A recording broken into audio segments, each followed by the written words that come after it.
Mon invité du jour est ténor. Si, c'est écrit Mathieu. Si, je t'assure, c'est dans le communiqué de presse. Il invite dans son premier album solo une humoriste, Chantal là-dessous. Donc là par contre, il va falloir que tu m'expliques un petit peu ce que vient faire Chantal là-dedans. Avec son groupe Les Stentors, il a vendu plus de 300 000 albums de leur premier opus, Voyage en France, et plus de 200 000 sur le deuxième, Une histoire de France. Donc en fait, il y a un petit décalage de moins 100 000 entre le premier et le deuxième.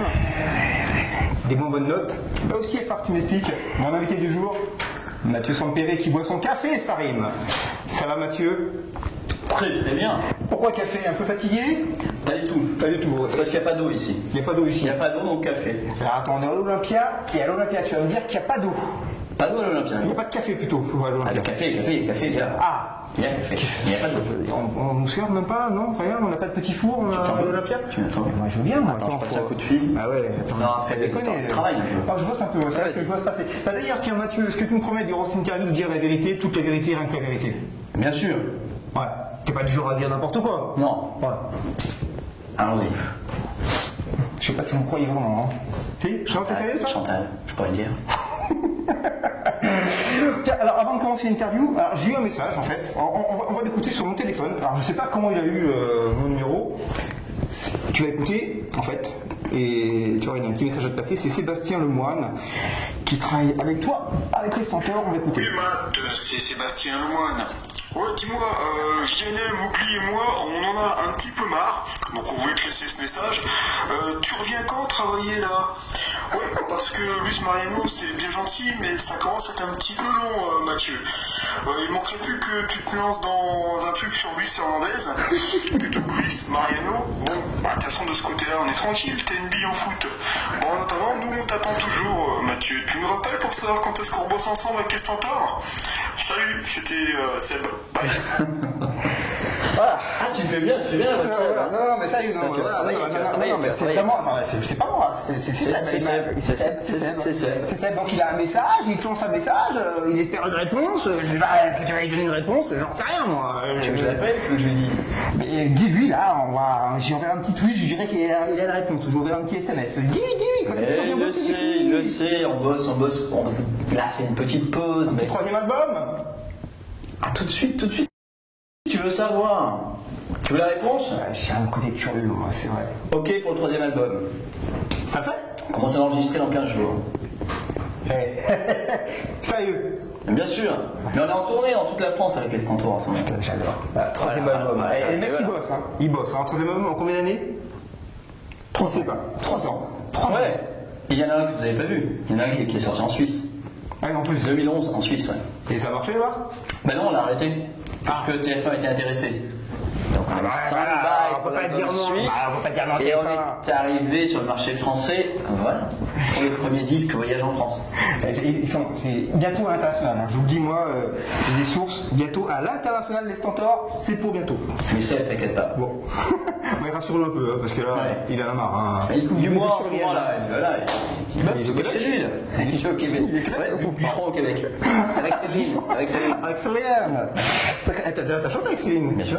Attends, il a chanté avec Céline Dion. C'est ton premier album solo, Mathieu. Revivez la légende de Luis Mariano. On vous mettra tout ça sur le site, bien sûr. Alors, c'est comment la première fois? Premier album solo? Comment c'est? Est-ce que tu te souviens de ta première fois, toi? Moi, j'aimerais bien qu'elle commence déjà, moi. Ah, ouais, d'accord. Ok. Bon, un puceau, ok. Bon, on passe à la deuxième question. La première fois, non, c'est super. En fait, on m'a fait confiance. Sur cet album, on m'a fait confiance, on m'a dit vas-y, carte blanche, mais presque. Tu connais le répertoire, je connaissais ce répertoire parce que je chante sur les plateaux. Enfin, sur les plateaux, sur les scènes, en fait, sur les scènes nationales, dans les théâtres. Voilà, comme je chante du répertoire d'opéra, Traviata, tout ça, je chante ce répertoire qu'on appelle aujourd'hui opérette, qui est pour moi de la comédie musicale. C'était les premières comédies musicales au Théâtre du Châtelet. Donc, je chantais ce répertoire en costume d'époque, avec évidemment décor, costume, et jouer le personnage, ce personnage qu'interprétait Mariano. Ouais. Dans toutes les opérettes, Belle de Cadix, Chanteur de Mexico, Andalousie, Place de Madrid.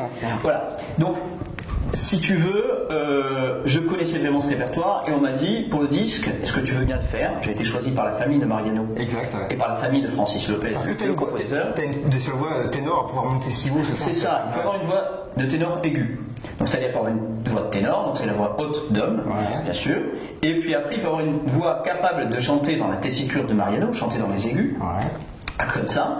Donc on est un peu moins aimant ce répertoire également et le défendant. Donc sur scène, enfin sur les scènes françaises, on est quelques-uns, on est une poignée. Il y avait qui avec toi par exemple? Qui aurait pu reprendre du Luis Mariano? Mais il y a les deux copains avec lesquels on fait les spectacles, par exemple, et quasi exclusivement eux, si tu veux. Le disque c'est 14 titres, mais le spectacle c'est 2h30. 2h30, Henri Jean Servat qui présente, l'orchestre sur scène, 11 musiciens, et nous, en train de défendre ce répertoire, en train de donner au public ce qu'il attend. Le public chante avec nous tout le temps parce qu'il connaît le répertoire autant que nous. Et donc, vraiment, c'est un bonheur. Et seul, c'est pas possible. Seul, c'est pas possible. Donc, il a fallu s'entourer de 2 jeunes et talentueux, et beaux gosses en plus. Voilà. Et qui sont des copains. Dû me prendre. Avec qui j'ai chanté. Tu maîtrises la voix là? Pas trop. Tu maîtrises la gorge? Non, pas trop. Moi, c'est impossible, moi. Et donc, Marc Larcher et Nicolas Gambotti sont les 2 ténors avec qui je fais la tournée. Voilà. Donc, on chante. Vous connaissiez déjà un petit peu? Oui, on avait chanté ensemble. On se connaît parce qu'à faire ce répertoire, on n'est pas nombreux. Parce qu'il faut être capable. C'est un répertoire, on doit comprendre le texte. Donc, il faut bien parler. On n'est plus dans la caricature. Tu roules pas les airs, par exemple. Pas du tout. On roule pas les airs, bien évidemment. On n'est pas du tout dans une imitation de Luis Mariano. Notre boulot, c'est pas imitateur, on est chanteur. Chanteur d'opéra, chanteur à voix, chanteur lyrique, chanteur de ce qu'on veut. Pareil comme pour les stentors. Les stentors, je vais pas reprendre les roses blanches en roulant les airs, quoi. Ou le chant des partisans. Quoi que ça pourrait être. Il a entendu la voix, les corbeaux. Non, c'est pas le but. Donc on chante comme on s'adresse là, comme on se parle nous. Et c'est pareil pour ce répertoire d'opérette, de comédie musicale. Et c'est aussi, à mon sens, pareil pour l'opéra. Certaines fois, on peut rouler un petit peu ce qu'on appelle maintenant grasseiller. Ah ouais. Le R. On apprend des mots. Le R, du verbe grassiller. Grasseiller. Attention. Oh, Bernard Pivot va nous faire encore un procès. Exactement. Donc tu mets la langue à des endroits différents dans le palais. Ça va plaire aux filles. Je t'apprendrai tout à l'heure. Je le ferai pas avec toi, je te montrerai. On mettra l'écart entre nous. Et puis en plus, il est pas rasé. Donc, voilà. Mes premiers albums, on m'a fait confiance. On m'a dit tu connais ce répertoire. La famille t'a choisi, la famille de Mariano t'a choisi, la famille de Francis Lopez aussi. Donc à chaque étape, je leur montrais ce que j'avais fait pour qu'ils donnent leur accord. Ils disent pas voilà. Donc ils sont venus me voir plusieurs fois chanter sur scène et ils ont dit ok, lui, il peut représenter le patrimoine. Oui, c'est ça.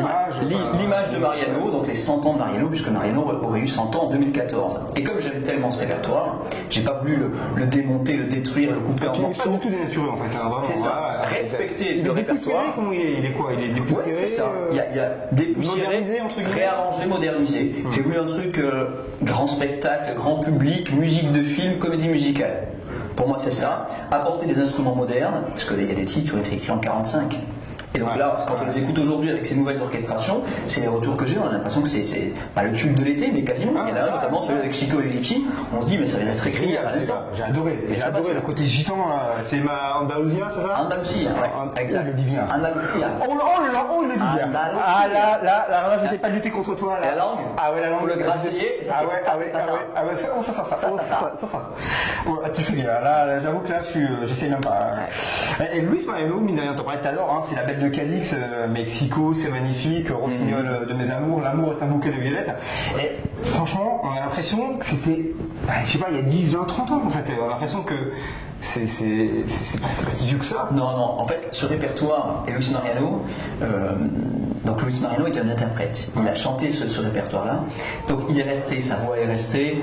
Ceux qui ne l'ont pas connu, comme moi, je suis né après sa mort, il est mort en 70. Exact. Donc si tu veux, je l'ai toujours dans l'oreille parce que ce répertoire, je suis allé le chercher, je suis allé le découvrir. Et ce que j'aimerais, c'est le faire découvrir avec ces instruments modernes, avec ces orchestrations, faire découvrir à un nouveau public. Alors évidemment, comme nous ne l'avons pas dénaturé, le public qui a connu, qui aime ce répertoire d'opérette s'y retrouve. C'est ce qu'ils nous disent à la sortie des spectacles et sur le disque. Mais le nouveau public s'y retrouve aussi parce que c'est actuel. C'est actuel. C'est complètement actuel. Luis Mariano, et puis ces titres-là sont dans l'inconscient. On avait les mêmes mots là. Inconscient collectif. Pour leur dire la vérité, on a discuté un peu avant qu'il fallait placer ce mot à ce moment-là. Il ne faut pas non plus raconter n'importe quoi aux gens. On l'a bien mis. Ouais, on l'a bien mis. Là, on l'a bien dit. Alors on dit inconscient collectif. Alors retenez bien, inconscient collectif. Là, maintenant on va essayer. Ça, on l'a pas préparé. Ça, on va préparer. Si je te dis chica chica chic, aïe aïe aïe, un point. Mexico, Mexico.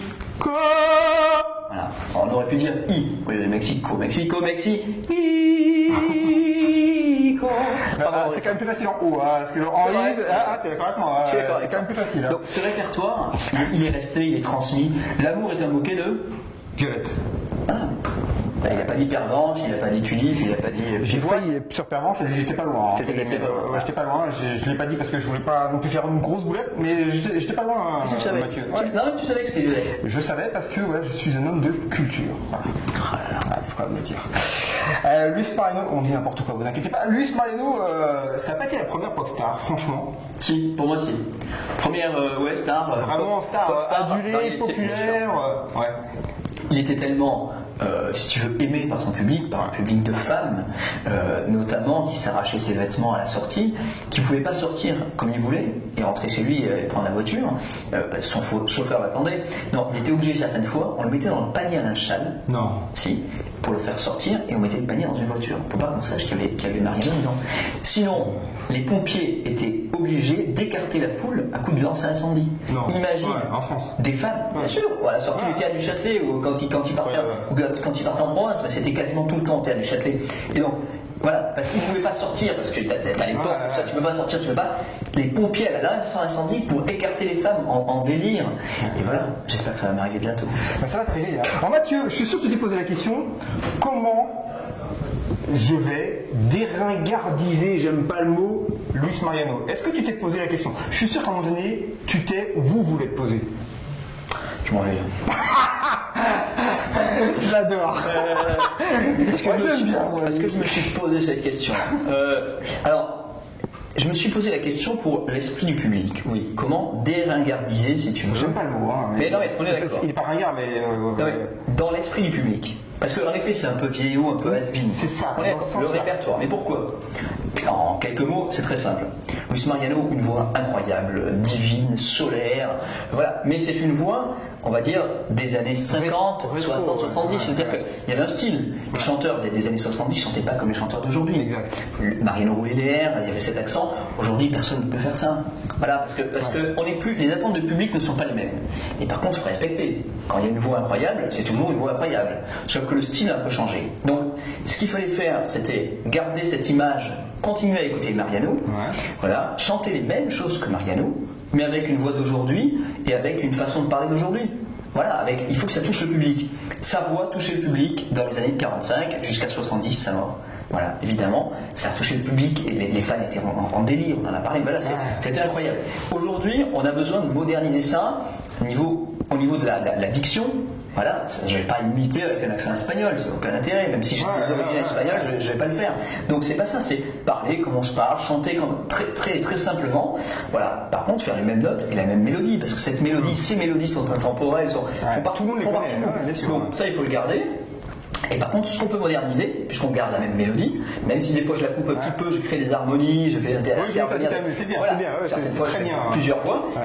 Là où on peut intervenir, c'est pour qu'un nouveau public peut-être adhère, redécouvre ce répertoire et certains autres ne soient pas dépaysés non plus, c'est l'orchestration. Et Chantal là-dessous, elle arrive comme ça, Chantal, une humoriste qui fait la cougar sur un titre avec toi. Ouais. C'est quoi ce dos Bah écoute, on s'est rencontrés chez Ikea, tu vois. Orion Couette. C'est moi qui lui ai offert les goujons Sipan qu'il avait perdu dans son carton. Et donc voilà, tout de suite, elle l'a trouvé craquant et voilà, c'est parti. J'aime bien. T'as trouvé craquant? Ouais, on s'était vu à des cocktails, on s'était vu plusieurs fois. Ouais. Et si tu veux, je connais son mari le producteur, alors on raconte pas n'importe quoi. Et donc Chantal, si tu veux, là je me suis dit une voix. Il faut une voix caractéristique, une voix comique, puisque les duos c'était Luis Mariano avec Annie Cordy qui était plus jeune que lui. Voilà, la petite Annie Cordy. Et voilà, je me suis dit, il faut une voix au disque qui soit reconnaissable. Voilà, on n'a pas la photo. Et je me suis dit, Chantal, bah tiens, on a dîné ensemble, un titre. Elle m'a dit, mon petit gars, c'est parti. Oui, c'est ça. L'intonation, c'est ça. C'est exactement ça. J'ai dit, Cougar, ça te dit T'as osé dire ça? Bah, bien sûr. T'as une copine? Chantal, elle est comme ça, elle est directe. Super. Quand elle aime, elle aime. On n'est pas là pour perdre de temps. Direct. C'est l'époque qui veut ça aujourd'hui, c'est boum direct. On a enregistré Oli avec Chantal d'ailleurs. Ah pardon. Où ça? Où quoi? Oli, il chiquait, hein. C'est fini, on est en matelas. Mais c'est ça. Et voilà. Chantal. Bravo. Ouais. Chantal, moyennement bravo. Enfin, ça c'est pas. Il est jeune encore, merde. Elle a tout appris. Bon, la transition va pas passer. Et Chico Alors, Chico, c'était pas chez Ikea. Toi, c'est exceptionnel, mais ça va super bien sur le titre. C'est non, Les avec Chico, arrangements c'est sont génial. géniaux, C'est génial. Parce que si tu veux, on s'est trouvé musicalement. Je me suis dit, ce titre, quoi faire c'était Andalusie. On est d'accord. Andalusie, c'est sympa. Ça, bon. Tu travailleras. Ouais, faut que je bosse. Et donc, on va dire Andalousie alors. Andalousie, voilà, tout de suite ça me va. Et sur ce titre-là, je me suis dit, il faut créer une atmosphère, une image. Évidemment, encore une fois, on est sur un disque. Voilà, un truc assez gitan andalou, puisqu'on parle d'Andalousie, et espagnol.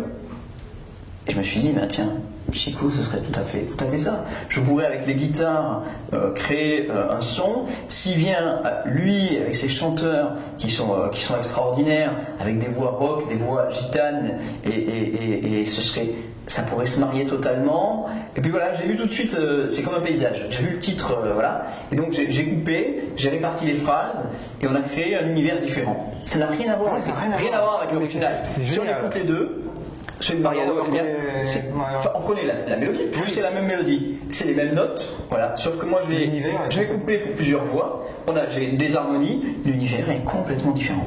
Vous pouvez éteindre le son. Je vais commencer. 3, 4.